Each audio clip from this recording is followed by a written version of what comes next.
आणि आता बघूया सविस्तर बातमीपत्र। खंडणीच्या प्रकरणात फरार असलेला आरोपी वाल्मिक कराड अखेर पोलिसांना शरण आलाय। तब्बल 22 दिवसानंतर वाल्मिक कराड पोलिसांच्या हाती लागलाय आणि त्यामुळे वाल्मिक कराडच्या चौकशीतून नेमकं काय काय हाती लागणार आहे, आणखी कोणाकोणाची नावं समोर येणार हे पाहावं लागणार आहे। बघूयात वाल्मिक कराडच्या शरणागतीवरचा एक खास रिपोर्ट।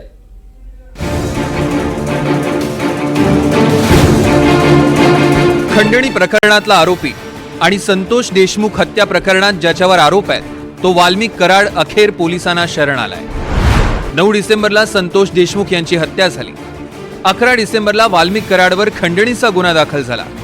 तेव्हापासून 21 दिवस वाल्मिक कराड फरार होता।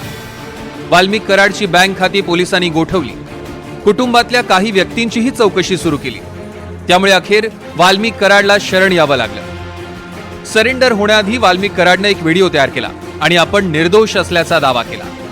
मी वाल्मिक कराड केज पोलीस स्टेशनला खोटी खंडणीची फिर्याद दाखल झालेली आहे। मला अटकपूर्वचा अधिकार असताना मी CID ऑफिस पुणे पाषाण रोड इथे सिलेंडर होत आहे। संतोष भैया देशमुखांचे जे कोणी मारेकरी असतील त्यांना अटक करावी व त्यांना फाशीची शिक्षा द्यावी।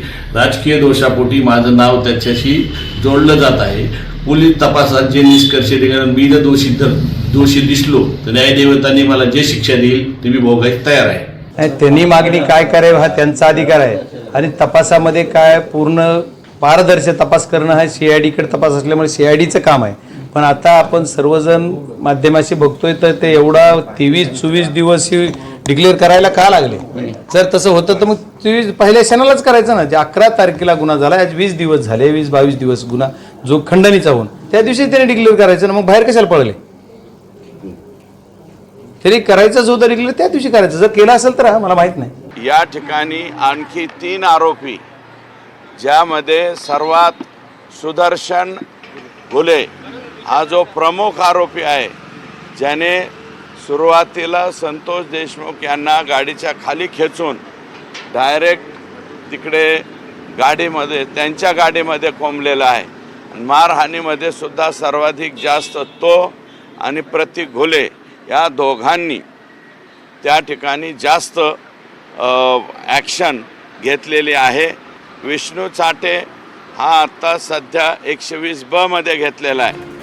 वाल्मिक कराड पुण्यातल्या CID ऑफिसमध्ये पांढऱ्या रंगाच्या स्कॉर्पिओ गाडीतनं आला।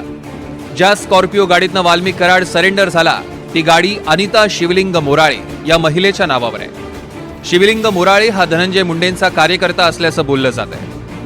वाल्मिक कराड ज्यावेळी शरण आला तेव्हा त्याच्यासोबत काही कार्यकर्तेही होते।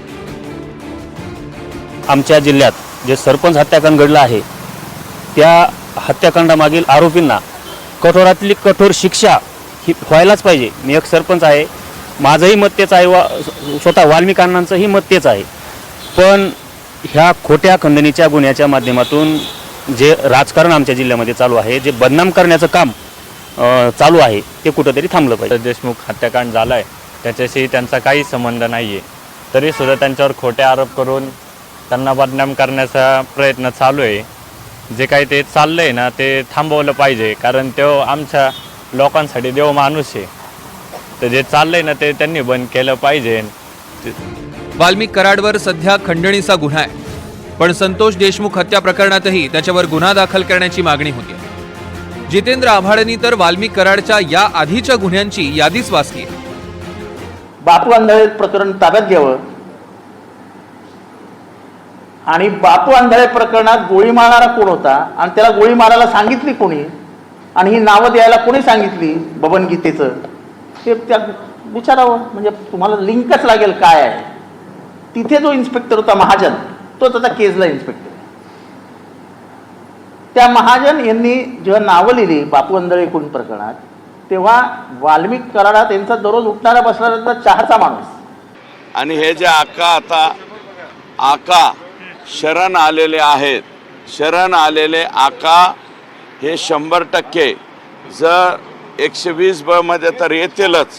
पण माझा अंदाज आहे हे जर काही त्यांनीही व्हिडिओ कॉल पाहिला असेल तर ते सुद्धा 302 मध्ये या ठिकाणी येऊ शकतात। कारण प्रत्येक जण आज राज्यातला माणूस हळहळ करतोय संतोष भायाचा इतका क्रूर पद्धतीने खून करण्यात आलेला। त्यामुळे कोणाला सोडू नका. हे प्रतिक्रिया देतेच कस काय? आता कळालं आम्हाला तुमच्या माध्यमातून. प्रतिक्रिया आरोपी कस काय देतो? त्यासाठी तुम्ही काय ठरलेलंय का अंधारातून?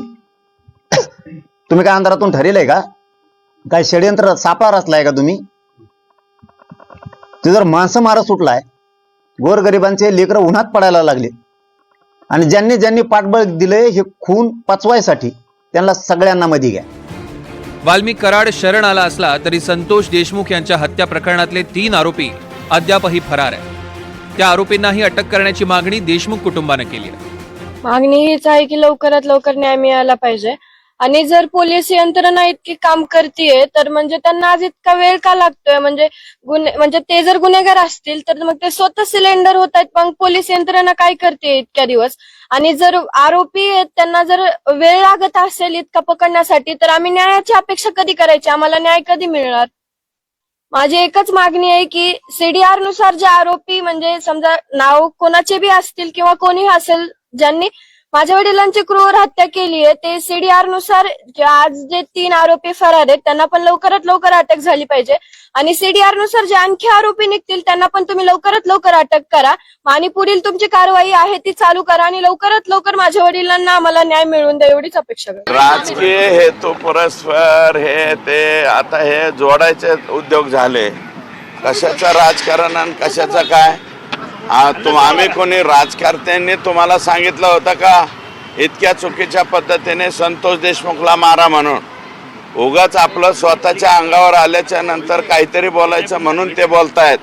माझं मत असं आहे, तुम्हाला कोणी उद्योग सांगितला होता हा? एक आरोपी 21 दिवस फरार होतो. शरण येण्याआधी व्हिडिओ तयार करून निर्दोष असल्याचा दावा करतो. तरीही सीआयडीचं पथक वाल्मिक कराडपर्यंत का पोहोचू शकलं नाही, असा सवाल सुप्रिया सुळेंनी विचारलाय. महाराष्ट्राचे पोलीस हे महाराष्ट्राची नाही भारताची शान आहे.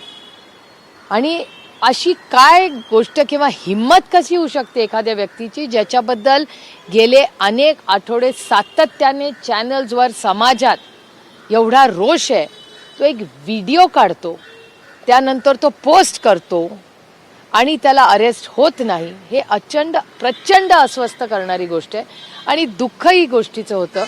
याचं कारण असं की त्या कुटुंबाबद्दल, त्याला न्यायाबद्दल कोणी बोलणार आहे का नाही? हा काही चॅनल्सचा इव्हेंट नाही हो. आज स्वर्गीय संतोष देशमुख यांच्या बंधूंची माझी फोनवर चर्चा झालेली आहे. करू नका, काय वाटेल ते झालं तरी सगळे दोषी शोधून आणि जोपर्यंत ते फासावर लटकत नाही तोपर्यंतची सगळी कारवाई पोलीस करतील हा विश्वास मी त्यांना दिला आहे. जे पुरावे आहेत त्याच्या आधारावर कोणाला सोडणार नाही हे मी स्पष्टपणे सांगितलेलं आहे. त्यामुळे या संदर्भात वेळोवेळी पोलीस निर्णय करतील, पोलीस ब्रीफिंग करतील. जाणीवपूर्वक ही केस सीआयडीला देण्यात आलेली आहे. सीआयडीच्या चौकशीत वाल्मिक कराडचे आणखी कोणते गुन्हे उघड होणार?